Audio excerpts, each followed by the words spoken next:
Confession करेंगे, कबूली अंगीकार करेंगे। अगर आप इंग्लिश में अंगीकार करना चाहते इंग्लिश में कीजिए, हिंदी में करना चाहते हिंदी में कीजिए, लेकिन अंगीकार करना बेहद ज़रूरी है। The word of God is effective and producing results in me. Now, Christ is alive in me through the Word and the Holy Spirit. Therefore, I am victorious in all circumstances. Today, I walk in His glory, heaping success upon success. In Jesus' name, आमीन। हम हिंदी में अंगीकार करेंगे।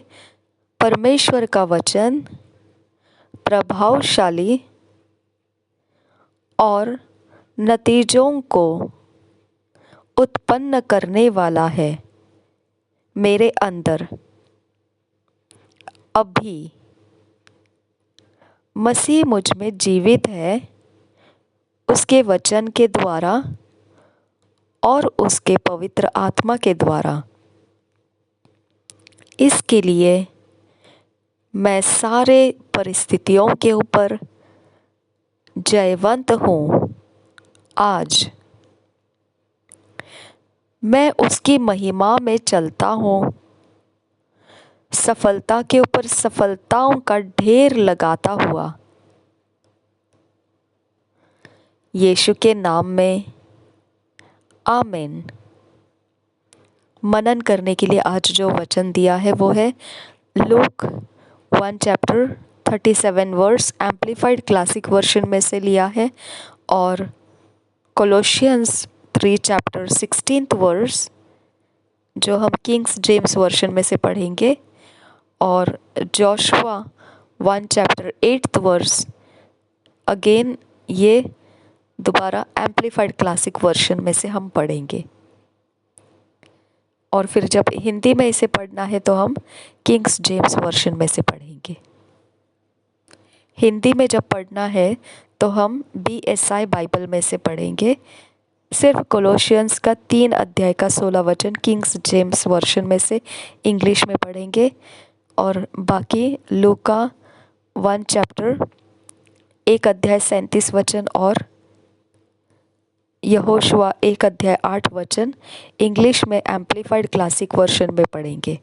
और यही सारे वचन लूका रचित सुसमाचार 1 अध्याय का 37 वचन, और कोलोसियों की पत्री 3 अध्याय 16 वचन, और यहोशू के पुस्तक 1 अध्याय 8 वचन हिंदी में पढ़ते समय सारे ये वचन हम हिंदी में BSI वर्जन में से पढ़ेंगे। Luke's gospel 1 chapter 37 verse amplified classic Bible में से पढ़ेंगे। For with God nothing is ever impossible, and no word from God shall be without power or impossible of fulfillment.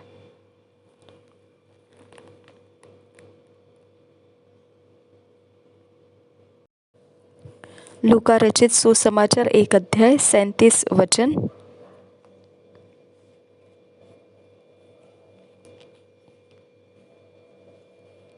क्योंकि जो वचन परमेश्वर की ओर से होता है वह प्रभाव रहित नहीं होता। और एक बार पढ़ेंगे, क्योंकि जो वचन परमेश्वर की ओर से होता है वह प्रभाव रहित नहीं होता। Colossians 3 chapter 16 verse.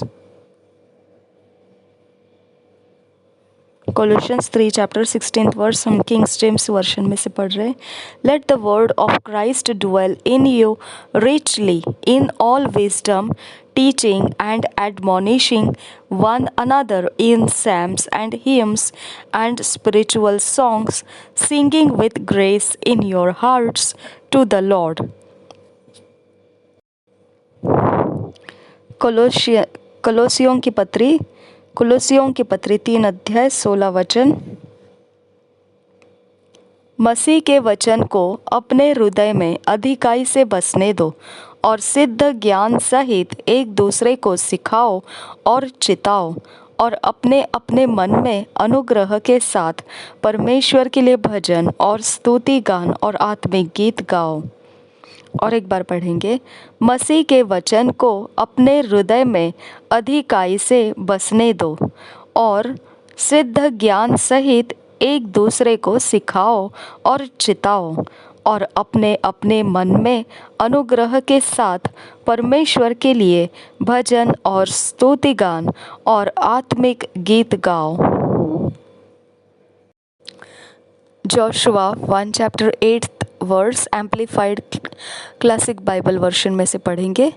This book of the law shall not depart out of your mouth, but you shall meditate on it day and night, that you may observe and do according to all that is written in it, for then you shall make your way prosperous, and then you shall deal wisely and have good success.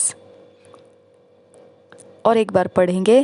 This book of the law shall not depart out of your mouth, but you shall meditate on it day and night, that you may observe and do according to all that is written in it, for then you shall make your way prosperous, and then you shall deal wisely and have good success. हम हिंदी में BSI Bible version में से पढ़ेंगे। यहोशू 8 पहले अध्याय 8 वचन। व्यवस्था की यह पुस्तक तेरे चित्त से कभी न उतरने पाए, इसी में दिन रात ध्यान दिए रहना, इसलिए कि जो कुछ उसमें लिखा है उसके अनुसार करने की तू चौकसी करे, क्योंकि ऐसा ही करने से तेरे सब काम सफल होंगे और तू प्रभावशाली होगा। व्यवस्था की यह पुस्तक तेरे चित्त से कभी न उतरने पाए, इसी में दिन रात ध्यान दिए रहना, इसलिए कि जो कुछ उसमें लिखा है उसके अनुसार करने की तो चौकसी करे, क्योंकि ऐसा ही करने से तेरे सब काम सफल होंगे और तू प्रभावशाली होगा।